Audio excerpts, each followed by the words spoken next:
یو ډېره سنجیده خبره درته کوم. په کورو کې عزیزانو موږ الحمدلله لوڼم لرو، خوندم لرو، څوک په کور والاوي لري. تاسو دا سلسله قطع کوي چې زما او ستا په کور هر سړی وجه ننوځي. دا سلسله قطع کوي. مالا یو سړی راغلی، یو ډېر محترم سړی دا اوس کې زه الله په ما ګواه دی، زه دا خبرې نم شهرت دا بد خبره هم یې والله کې غواړم صرف د عبرت لپاره درته وایم. ډېر محترم سړی، ډېر مکرم سړی.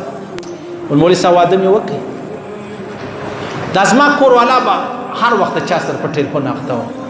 بیا مې خپل موبایل ورکړ، په ریکارډینګ مې ودروي. نو د بل چا سره مجلس کوي، هغه غیر مناسبه مجلس وړو، بیکاره مجلس. بیا مې ښه ډېر ورته وژړل، ما مه کوه ښځې، ما ډېر په ارمان غوښتی او ما تا ډېر په ارمان واده کړی دی او چې تا څه ویلي دي ما هغه کړي دي او ته نن دا چمونه کوې. ډېر مې ورته وژړل. بیا هم دې ښځې ټلیفون نه پرېښوئ، خبرې به یې کولې.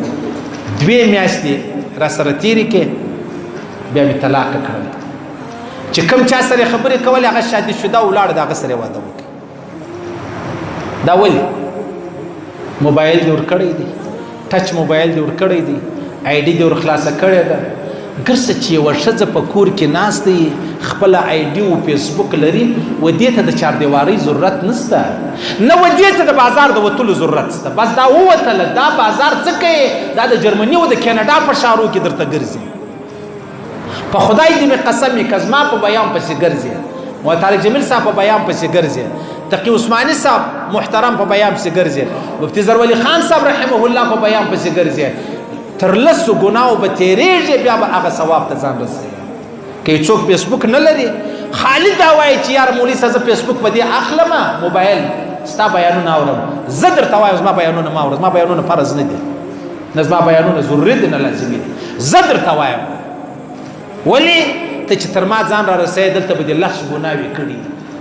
دا مفتي خبرې نه دي، نه مفتو ما تا ته دا شی چې دی هغه میلاو سوی دی. ډېر احتیاط به کوو. بیټک لري راولا، د کور مخ ته دریا وارکا، پروا نه لري، د کلي ماجت لري، بوزه هیڅ پروا نه لري. عزت خوندي ساته. کنه په هغه فساد به اختص، نعوذ بالله، استغفر الله. ټول مسلمانان دي الله وساتي چې بیا نه زه سره سمولی سم، نه بیا ته سره سمولی سم. صحیح شو. موبایل د مابین ځواب باسي، کښنی نوکیا موبایل هم چې ډېرې خبرې مبرې شان میان نه پکې ځایېږي، دا کور والا ته ورکړي، مازې هغه ګزاره به سره کوو. که نه په دی فساد به اخته سو چې یو زنانې ویل زما دا څلرم خاوند دی زه کوم، او اوس هم دا خاوند زه ته راولم، زه ډېره چمپازه بیم، ما به په طلاقه دا ما ته خو دي. نو خو موبایل لري او آی ډي لري، په فیسبوک خبره ده، د جهان په خبرو خبره ده. نو لحاظه چې کوم څوک هغه بلوز یو د دیوبند یو عالم غالبا د هندوستان، هغه ویل که د چا دین غیر دین معلومه خالی موبایل یې وګوره، 5 منټه ستا موبایل ما ته راکړه، تا ته به منافق غیر منافق ښکاره شي، ملا غیر ملا ښکاره شي، دیندار او غیر دیندار به در ښکاره شي. صحیح سلوک د خدای دپاره. هغه مشکلات، هغه مسلې، هغه پریشانی زموږ په معاشره کې شته، و په خدای قسم کې انسان تصور کولی شي. دا به نه وایه چې یار ټیک دی زما لور دینداره ده، کور والا دینداره، عادي خوند دیندار دی، لیکن معاشره دغسې ده. اوس یو ښځه چې هر څو دینداره بیا دا په بازار کې ګرځي، ته څه پکې وایې؟ خو معاشره خرابه ده یاره.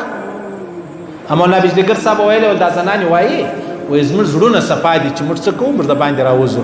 مولانا بجلیګر صاحب ویلی وایي دا نارینه و زړو پوښتنه به دې نو نه یې کړي، د هغو زړونه څه رقم دي. صحیح سلو.